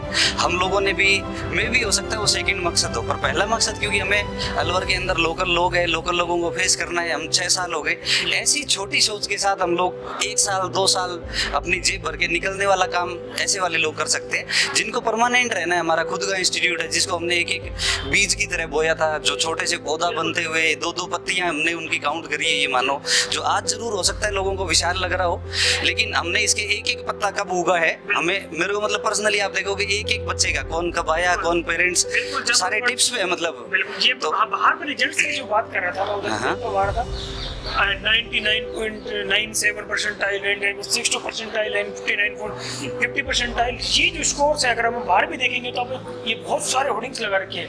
ये जो रिजल्ट्स होते हैं, रिजल्ट्स की बात करें तो एक तो होता है कि आपने पोस्टर बॉय कहीं जो उठाया उसको छाप दिया, एक आपके क्लासरूम्स के, क्योंकि मॉडल्स की जो विशेषता है, जब मैं पेरेंट्स से भी बात करता हूँ तो उनको यही कहना है कि इनके पास जो रिजल्ट्स हैं वो इनके खुद के हैं, ये कभी इधर रिजल्ट्स नहीं छापते। ये सही बात है सर। मैं बात करूँ अपने क्लासरूम्स के साथ में होता है, एक बच्चे को वहीं पर लाइब्रेरी की अगर सुविधा मिल जाए, पढ़ाई अच्छे से इन्वॉल्वमेंट कर पाए, तो मॉडल्स में कैसी व्यवस्था है? हाँ, लाइब्रेरी की हमारे बॉयज और गर्ल्स की सेपरेट फैसिलिटी है। अब हम आ गए हैं मॉडल्स की जो लाइब्रेरी है उसके अंदर आपको एक ही संस्थान के अंदर पढ़ाई से संबंधित बात हो, डाउट्स के लिए हो, पढ़ाई के लिए लाइब्रेरी की व्यवस्था हो, तो आप देख सकते हैं हम अंदर आइए। तो ये अपनी यहाँ पे सेल्फ स्टडी के लिए बच्चों के लिए लाइब्रेरी बनी हुई है, और इसके अंदर बच्चे अपने हिसाब से पढ़ सकते हैं। ये जो अभी मुझे लग रहा है विदाउट इन्फो में ये 11th का नया एडमिशन है ये बच्चा भी। और इनसे भी बात करते हैं, तो मुझे एक बार आप माइक दें सर। आपने यहाँ कब एडमिशन लिया था और आप विदाउट टेस्ट दिख रहे हैं, आज शायद न्यू एडमिशन है? यस। तो क्या कहना चाहिए मॉडल्स के बारे में? आपने क्या मतलब आपको ऐसा क्या लगा कि मुझे मॉडल्स में एडमिशन लेना चाहिए? ये IIT के लिए बहुत अच्छी है, इसलिए मैंने इसी जरिए एडमिशन लिया। सर, जैसे आपने लाइब्रेरी बना रखी है, ये सेपरेट इसमें देख पा रहे हैं, पर पूरे ओनली बॉयज बैठे हैं, ये बॉयज के लिए अलग से लाइब्रेरी है? हाँ, ये बॉयज़ की लाइब्रेरी अलग से, और जैसे दूसरी वाली साइड में गर्ल्स की लाइब्रेरी है। हाँ, अभी जैसे कुछ बच्चे डाउट वगैरह के लिए भी, और बिल्कुल हाँ ऊपर गए हुए हैं, क्योंकि अभी डाउट सेशन ऊपर चल रहा था तो हम वहाँ बैठे थे। तो यहाँ पर जो लाइब्रेरी का जो टाइमिंग होता है वो क्या रहता है? बच्चा लाइब्रेरी ये मानो आप मॉर्निंग में 6 o'clock से इवनिंग में 7 o'clock तक खुली रहती है, लगभग 12-13 घंटे पूरे दिन भर लाइब्रेरी खुलती है। ये गर्ल्स लाइब्रेरी है, सेपरेट है दोनों, और ये गर्ल्स की लाइब्रेरी है, इसमें भी AC वगैरह लगे हुए हैं। तो यहाँ पर गर्ल्स अपना पूरा अलग से सेपरेशन आपने कर रखा है, बॉयज एंड गर्ल्स का, वो अलग से पढ़ाई करते हैं अपने। तो मैं 1-2 स्टूडेंट से जानने की कोशिश करता हूँ। आप एक बार खड़े हो, अभी आप दोनों सेल्फ स्टडी कर रही हैं लाइब्रेरी में बैठकर, कैसा मतलब इन्वायरमेंट है लाइब्रेरी का? पढ़ाई अच्छे से होती है? बहुत अच्छी चलती है। मेरा न्यू एडमिशन है, पर जिस हिसाब से यहाँ पे पढ़ाई चलती है, सब लोग साइलेंस, एकदम पीस ऑफ माइंड मिलकर यहाँ पे स्टडी कर सकते हैं। जैसे घर पे थोड़ा बहुत शोर होता रहता है मम्मी वगैरह का, तो यहाँ पे आप एकदम पीसफुली अच्छे से, बहुत अच्छे से पढ़ सकते हैं। अभी मैं हूँ काउंसलर रूम में और मेरे साथ है मैम, मुझे आप ये बताएं कि जब आपके पास काउंसलिंग के लिए यहाँ पेरेंट्स आते हैं अपने बच्चों को लेकर के, तो किस किस प्रकार की वो काउंसलिंग आपसे करते हैं? बच्चों को लेकर के कैसे सवाल होते हैं? मोस्ट ऑफ तो टाइमिंग को लेके, टाइमिंग क्या रहेंगे कोचिंग्स के, फैकल्टीज़ कहाँ से हैं और कैसी हैं, उनका वर्क एक्सपीरियंस क्या है, उसके अलावा हमारे रिजल्ट्स के बारे में जानना चाहते हैं। मोस्ट ऑफ यहाँ जो भी पेरेंट आता है वो तो प्री डिसाइडेड ही आता है, क्योंकि जैसा कि आप देख ही रहे हो कि हमारा शहर से अलग हट के बिल्कुल सेफ प्लेस पे हमारा इंस्टीट्यूट है। तो यहाँ जो भी पेरेंट आएगा वो ये डिसाइड करके ही आता है कि उसे मॉड्यूलस में ही जाना है। 90% पेरेंट यहाँ ऐसा ही आता है, और 10% पेरेंट ऐसा आता है जो जस्ट इंक्वायर के लिए आता है। तो जो 90% पेरेंट हमारा फोकस्ड होता है, दे ऑलरेडी नो कि हमारा क्या रिजल्ट है और हमारा क्या डेकोरम है, और उसके अलावा हमारा जो डिसिप्लिन है उससे इन्फ्लुएंस्ड होते हैं लोग। तो इसी तरह के पेरेंट्स यहाँ पे जाते हैं। मैम, आप एक माता जी भी हैं, हो सकता है कि जो पेरेंट्स यहाँ एडमिशन करवाने के लिए आते हैं उनकी बहुत बड़ी क्वारी होती है कि अपनी गर्ल्स सेफ्टी के ऊपर, क्योंकि जो आपका एनवायरनमेंट है बिल्कुल पीसफुल है, यहाँ पर गर्ल्स सेफ्टी को लेकर ऐसे क्या प्रावधान है जो पेरेंट्स सोचे कि मुझे मेरी बेटी का एडमिशन या मॉडल्स में मैं करवाऊँ, और यहाँ पर क्या हॉस्टल फैसिलिटी भी अपने पास उपलब्ध है? हॉस्टल फैसिलिटी है सर, सेपरेट गर्ल्स हॉस्टल है हमारे पास में, और हम बच्चियों को एक विशेष सुविधा यहाँ पे देते हैं। फिर डिसिप्लिन को लेके आप देखिए, ओवर एंड ऑल आप जितने भी हमारे पेरेंट्स से भी आउटपुट लें या बच्चों से भी लें, तो बच्चा भी आके यहाँ फुली सेटिस्फाई होता है कि यहाँ बहुत ज़्यादा सेफ और सिक्योर फील करती हैं लड़कियाँ अपने आप को। ब्रेक के बाद आपका फिर से स्वागत है और बात करते हैं अगली खबर की। स्थानीय जिम्मेदार अधिकारी हुए फेल, कस्बे के नेहरू सर्किल पर नहीं रुक पा रहा अतिक्रमण के साथ कचरे फैलाने का दौर, बड़े हादसे के इंतजार में है जिम्मेदार कर्मचारी अधिकारी। राजकोट कस्बे के नेहरू सर्किल सहित दर्जनों स्थानों पर स्थानीय प्रशासन की लापरवाही व जिम्मेदार अधिकारियों के मूर्ख दर्शक बने रहने से आए दिन जाम लगने के साथ कचरे व गंदगी के ढेर फैलने से वातावरण दुर्गंधित हो रहा है। वहीं आवारा पशुओं के खुले विचरण से दुर्घटना हो रही है। गौरतलब रहे कि पूर्व में भी आवारा पशुओं द्वारा दर्जनों लोगों को मौत के घाट उतारने के साथ दिव्यांग बना कर रख दिया है, लेकिन जिम्मेदार अधिकारी व कर्मचारी मौन बने बैठे हुए हैं। नागरिकों ने नगरपालिका एवं स्थानीय प्रशासन से इस प्रकार के कृत्य करने वाले लोगों के विरुद्ध कार्यवाही करने की मांग की है।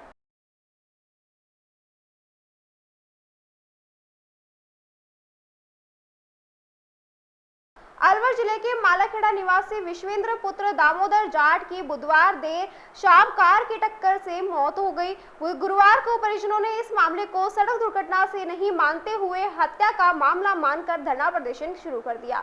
मृतक का पोस्टमार्टम नहीं कराया। मृतक विश्वेंद्र के परिजन ने बताया कि अहिर के तिवारी के पास उसके भाई की मोटरसाइकिल को पीछे से टक्कर मार दी और घटना करने वालों की कार सीसीटीवी कैमरे में कैद हो गई। हमारी सबकी मांग है कि कार को जब्त करें और उसे कार में बैठे हुए लोगों को गिरफ्तार करें। इस मामले को लेकर 2 बजे तक मृतक का पोस्टमार्टम नहीं हुआ। अस्पताल परिसर में लोगों की भीड़ जमा।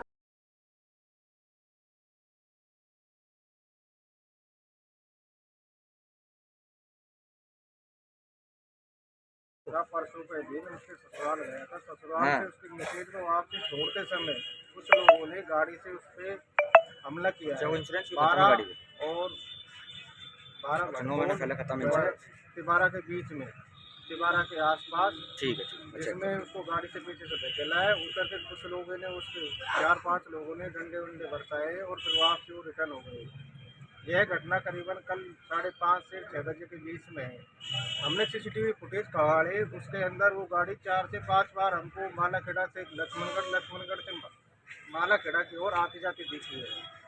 5:30 पे हमने 12 भड़कोल पे जब उसके सीसीटीवी देखे तो उसमें हमारा बच्चा हमें आकर दिख रहा है। उसके 3 मिनट पहले उस गाड़ी में 4-5 लोग हमें दिखाई दिए जो आए हैं, और उसका मात्र 12 भड़कोल से 2 किलोमीटर मालाखेड़ा की ओर वहाँ उससे कई वारदात की है। और उसके 6 मिनट बाद ही, यानी कि 5:36 के लगभग सीसीटीवी कैमरा के अनुसार वो वापसी जाते दिखे हैं, जिसमें हमें गाड़ी का बम्पर टूटा दिखा है। उसके अलावा उसका कांच फूटा दिखा है। लोग बता रहे हैं कि हमने उनका कांच व बम्पर पे पत्थर बरसाए थे, वो भग गई। मालाखेड़ा उपखंड के ग्राम पंचायत बीजवाड़ नरुका के खटेक मोहल्ले में अज्ञात कारणों के चलते बुधवार शाम आग लग गई। ग्रामीणों के द्वारा आग लगने की सूचना उपखंड अधिकारी मालाखेड़ा को दी गई। उपखंड अधिकारी ने अग्निशमन अधिकारी अमित कुमार मीणा को सूचना दी। सूचना पर एक फायर ब्रिगेड की गाड़ी अग्निशमन केंद्र भवानी तोप से भेजी गई। उसके बाद करीब आधे घंटे की मशक्कत के बाद आग पर काबू पाया गया। फायरमैन मुकेश कुमार मीणा ने बताया कि मौके पर गोबर के कंडे और सूखे ईंधन से आग लगती पाई गई। अग्निशमन की 2 गाड़ी खाली करके ग्रामीणों की सहायता से आग पर काबू पाया गया। वहीं कोई भी भारी नुकसान व जान और माल हानि नहीं हुई है। ग्रामीण जन समाज सेवी बाबूलाल बैरवा, कैलाश चंद ओसवाल, सुनील ओसवाल सहित अन्य लोगों ने बताया कि आग लगने की सूचना सरपंच प्रतिनिधि पटवारी उपखंड कार्यालय आदि में दी गई। इसके कुछ ही समय पश्चात अग्निशमन की गाड़ी मौके पर पहुंची और ग्रामीणों की सहायता से आग पर काबू पा लिया गया। इसके लिए सभी ग्रामीणों ने अग्निशमन अधिकारी, फायरमैन और आग बुझाने की सहायता करने वाले ग्रामीणों का धन्यवाद भी दिया।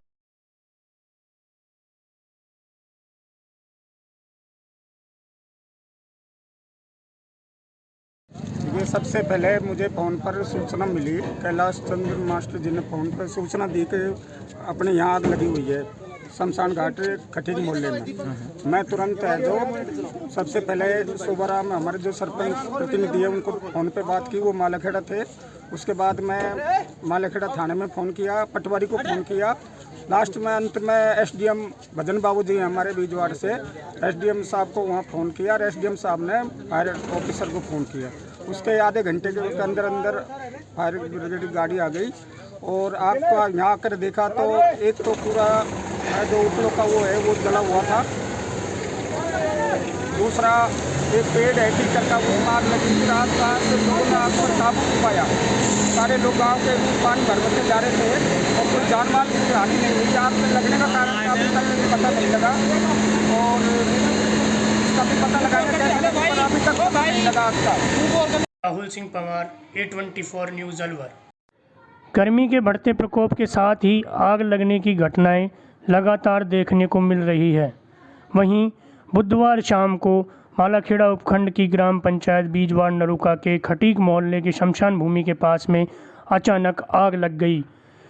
ग्रामीणों ने बताया कि इसकी सूचना उपखंड अधिकारी को दी गई। उपखंड अधिकारी ने फायर अधिकारी को सूचना दी तो मौके पर अग्निशमन की गाड़ी करीब 1 से 1.5 घंटे के बाद पहुंची और अग्निशमन संसाधनों की सहायता से आग पर काबू पाया गया।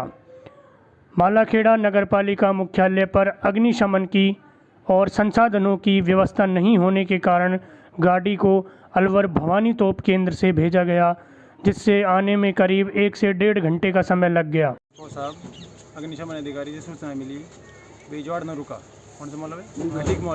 खटीक मोहल्ला कंडे में आग लग रही है। तुरंत सूचना मिल गई, वहाँ से गाड़ी को रवाना किया भवानी तो फायर स्टेशन से। आके देखा तो करीब आधी आग लग चुकी थी, मतलब बुझ चुकी थी। फिर हमने आके देखा, हमने एक गाड़ी खाली करके दूसरी गाड़ी भी यहाँ गाड़ी खाली करी और ये आग की सूचना है 5:42 PM पर। तो कितनी मतलब दायरे में आग फैल गई थी और कितने मतलब कि भयावह स्थिति या कोई जान मान की हानि तो नहीं हुई? कोई जान मान की हानि नहीं हुई है, ओनली कंडे हैं और हमारे जो लकड़ी होती है जो जलाने की वो है। कोई जान मान की हानि नहीं है, कोई क्षति नहीं है ज़्यादा।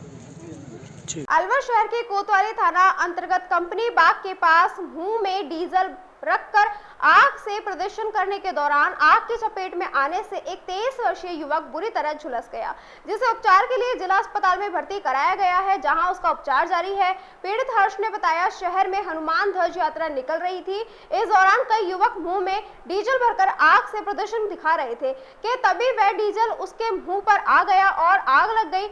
इससे उसका चेहरा व शरीर कई अंग बुरी तरह से झुलस गए। वहां मौजूद लोगों ने उसे जिला अस्पताल में भर्ती कराया। पीड़ित का कहना है कि उस लड़के ने जानबूझकर ऐसा नहीं किया, गलती या अनावश्यक यह घटना घटित हो गई। फिलहाल युवक का जिला अस्पताल में इलाज जारी है।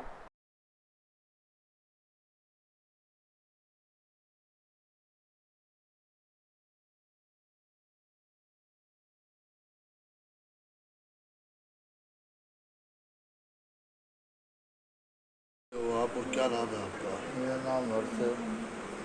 ये क्या बोलते हैं, मैं जा रहा था बिजली देखने तो कोई लड़के फायरिंग कर रहे थे, तो कंपनी बाग में वो कोई लड़का फायरिंग कर रहा था, वो मेरे मुँह पे आ गया। किस चीज़ की फायरिंग कर रहा है? वो डीजल की कर रहा था सर। वो भाई पदार्थ डाल के बात कर रहे हैं। अच्छा, तो आप उस समय अकेले थे वहाँ पे? हाँ अकेले थे। तो उसने क्या जानबूझ के आपकी तरफ किया था? ना वैसे नहीं, वो तो दिखा रहा था कोई लड़का। अच्छा, तो वो तो क्या गलती से उसके घुमा दिए थे बस। क्या नाम है आपका? हर्ष। कहाँ के निवासी हो आप? सब्जी मंडी। क्या काम करते हो आप? इवेंट का। अलवर रोडवेज के दोनों अगारों के कर्मचारियों की निःशुल्क स्वास्थ्य जांच के लिए लगाया गया शिविर में रोडवेज के सभी कर्मचारियों की जांच निःशुल्क की गई। 2 मई से शुरू हुआ शिविर 4 मई तक चलेगा। रोडवेज के मत्स्य नगर अगर की मुख्य प्रबंधक सपना मीणा ने बताया कि निगम से मिले निर्देशानुसार रोडवेज की कर्मचारियों की स्वास्थ्य जाँच के लिए निःशुल्क शिविर लगाया जा रहा है, क्योंकि रोडवेज के कर्मचारी कार्य की व्यवस्था के चलते स्वास्थ्य की जाँच नहीं करा पाते। इसीलिए विभाग द्वारा बस स्टैंड परिसर पर ही राजस्थान के के सभी मुख्यालयों पर यह स्वास्थ्य जांच शिविर लगाए जा रहे हैं। वहीं सामान्य चिकित्सालय के डॉक्टर सक्सेना ने बताया कि सामान्य चिकित्सालय की ओर से केंद्रीय बस स्टैंड पर सभी विभाग के डॉक्टरों द्वारा स्वास्थ्य जांच शिविर लगाया जा रहा है और कर्मचारियों की जांच की जा रही है। वहीं दवाइयां भी निःशुल्क दी जा रही है। ये हमारे एसीएस मैडम चेयरमैन साहब के आदेश के अनुसार सभी मतलब कि ऑल राजस्थान में कर्मचारियों की निःशुल्क जांच, रोडवेज कर्मचारियों की जांच करवाई जा रही है। किस तरह की जांच है, कितने दिन तक ये शिविर चलेगा? जैसे 3 दिन का है, जैसे इसमें जनरल बीपी, आईज वगैरह सारी जनरल जांचें सारी है। क्या लाभ मिलेगा रोडवेज के कर्मचारियों को? व्यस्त ड्यूटियों में रहते हैं, निःशुल्क करवाया जा रहा है। रोडवेज कर्मचारियों को मतलब कि इस जांच से मतलब कि बेनिफिट है कि टाइम की बचत हो जाएगी कि स्टैंड पर ही मतलब इनको सुविधा मिल रही है। कितने दिन तक चलेगा? ये 3 दिन तक है, 2 से 4, 2, 3, 4। आपका नाम और पद? सपना मीणा, मुख्य प्रबंधक मत्स्य नगर की ओर से और किसके? ये राजस्थान सरकार के आदेशानुसार राजीव गांधी सामान्य चिकित्सालय अलवर से सभी विभाग के चिकित्सक में टीम यहाँ आज दिनांक 2 मई 2024 को रोडवेज के अंदर रोडवेज में उपस्थित सभी कर्मचारियों की समस्त प्रकार की जांच निःशुल्क की जा रही है। इनमें कर्मचारियों को जो भी शिकायत हो रही है, जैसे आँख की परेशानी हो रही है, कोई कान गले की परेशानी, चमड़ी की परेशानी, स्वास्थ्य मेडिसिन से संबंधित कोई बीमारी है, उसका हम जांच कर रहे हैं और उसके साथ निःशुल्क चिकित्सा उपलब्ध कराया जा रहा है। आपका नाम है? मेरा नाम डॉक्टर मधुस्वरूप सक्सेना, नेत्र विशेषज्ञ, राजीव गांधी सामान्य चिकित्सालय अलवर। अलवर जिले के मालाखेड़ा कस्बे के दामोदर जाट के युवा पुत्र विश्वेंद्र सिंह की सड़क दुर्घटना में हुई मौत को लेकर बवाल हो गया। सूत्रों ने बताया कि मालाखेड़ा मौजपुर स्टेट हाईवे 44 अहिर कतिबारा तक एक निजी स्कूल के सीसीटीवी फुटेज से मिले साक्ष्यों को लेकर परिवार के लोगों ने इस हत्या का मामला बताया है। प्रकरण को लेकर दोपहर तक मृतक का पोस्टमार्टम नहीं कराया और पुलिस प्रशासन पर आरोप लगाया है कि विश्वेंद्र बुधवार की शाम वापस मालाखेड़ा आ रहा था तो अहिर के तिबारे पर एक लग्जरी कार में बैठे हुए आधा दर्जन से अधिक लोगों ने जानबूझकर हत्या के उद्देश्य से टक्कर मार दी, जिससे उसकी मौत हो गई। हत्या के प्रकरण को पुलिस प्रशासन दबाना चाह रहा है। इसी को लेकर मालाखेड़ा कस्बे के सर्वजाति धर्म के लोग धरने पर बैठे हैं तथा जब तक आरोपी गिरफ्तार नहीं किए जाएंगे तथा गाड़ी को जब्त नहीं किया जाएगा, धरना प्रदर्शन जारी रखने की चेतावनी दी है। मृतक के परिजनों का कहना है कि पुलिस प्रशासन ने 2 घंटे का समय दिया है, वह गुजर गया, उसके बाद भी कोई कार्रवाई नहीं की गई। कार्यवाहक थाना अधिकारी श्याम सिंह ने बताया कि मालाखेड़ा कस्बे निवासी विश्वेंद्र सिंह मोटरसाइकिल को एक कार ने टक्कर मार दी, जिससे उसकी मौत हो गई। अभी तक परिवार वालों ने पोस्टमार्टम नहीं होने दिया है। उनका कहना है कि आरोपियों को गिरफ्तार करें। उन्होंने अभी बताया जो भी आप परिवार के लोग लग रहे हैं वही जांच का विषय है। सड़क दुर्घटना में युवक की मौत हुई है, जांच के बाद ही क्लियर हो पाएगा, लेकिन फिलहाल मृतक के घर में कोहराम मचा हुआ है। अस्पताल में धरना देते हुए समय नगर पालिका अध्यक्ष हिम्मत सिंह, उपाध्यक्ष और शिवचरण बलई, प्रेम चौधरी, विश्वेंद्र चौधरी, जगत सिंह, हरिओम पटेल सहित सैकड़ों ग्रामीण मौजूद रहे। बताओ। कल मेरा भाई सासरे से आ रहा था और करीब 5:45 की घटना है। पीछे से I-20 गाड़ी आ रही थी, उन्होंने भाई की टक्कर मार दी और टक्कर मारने के बाद वो बोलोरो उस गाड़ी में से उतरे। गाड़ी में से उतरने के बाद उन्होंने देखा और उसने डंडे की मारी और देख के फिर वापस गाड़ी को बारह भड़कों की तरफ लेके चले गए। फिर वहाँ से हम डेड बॉडी को अस्पताल में ले आए। अस्पताल में लाने के बाद दोबारा वहाँ पर गई, 12 भड़कों में हमने CCTV कैमरे चेक किए। फिर वहाँ से 12:30 बजे हमने फाइल ऑपरेशन लेके पुलिस प्रशासन को सुबह दी। पुलिस प्रशासन ने अब तक हमें कुछ नहीं कहा और जो भी घटना है वो हमारी स्तर से हमें कुछ कर रहे हैं और पुलिस प्रशासन ने हमें कुछ बता रहे हैं कि हमें क्या करना है क्या नहीं करना। बाकी अभी तक हमने ला के दिए हैं और मुजरिम को गाड़ी नंबर भी हमने दिए हैं और मुजरिम अभी तक फरार है। पुलिस प्रशासन कोई कार्रवाई नहीं कर रही। ब्लैक या ब्लू कलर की I-20 है जिसके नंबर कन्फर्म RJ 40 CA 8685 6685 है, जो दयाराम गुजर गढ़ के नाम से लोकेशन आई है। उनसे अभी पुलिस बातचीत कर रही है, छानबीन कर रही है। इतनी सूचना हमारे पास है। एक एक्सीडेंट हुआ था कल ये अहिर का दबारा के पास में लक्ष्मणगढ़ माला खड़ा रोड है जी, इसके अंदर सनोप दामोदर ये जाति जाट जी, ये मोटरसाइकिल पे था और एक जहाँ लोग बता रहे थे वो एक कार ने इसके टक्कर मारी है जी, और उसमें इसका सब कल शाम को मोर्चरी में रखवाया गया है जी, इसका पोस्टमार्टम करवाया जाएगा। परिजन अभी पोस्टमार्टम करवाने के लिए तैयार नहीं है, पहले गाड़ी लाने के लिए की मांग कर रहे हैं जी, तो रिपोर्ट प्राप्त होने पे और आगे जो भी विधिक कार्रवाई है वो की जाएगी। तो परिजन ये बोल रहे हैं कि ये किसी रंजिश के कारण एक्सीडेंट हुआ है जी, और आरोप लगा रहे हैं कि किसी ने इसको पीछे से टक्कर मारी है और वो ग्रामीणों ने उस कार का शीशा भी फोड़ा है, उन्होंने लाठी उनके पास थी, ऐसा कुछ आरोप लगा रहे हैं। क्या इस बात में सच्चाई है? इस संबंध में जांच की जाएगी, रिपोर्ट प्राप्त होने पर आगे की कार्रवाई। खबरों में बस इतना ही और आप बने रहिए A24 न्यूज के साथ। नमस्कार। राजनीति के दंगल से युवाओं की आक्रोश तक हमसे जो टकराएगा खबरें जो जुड़ी हों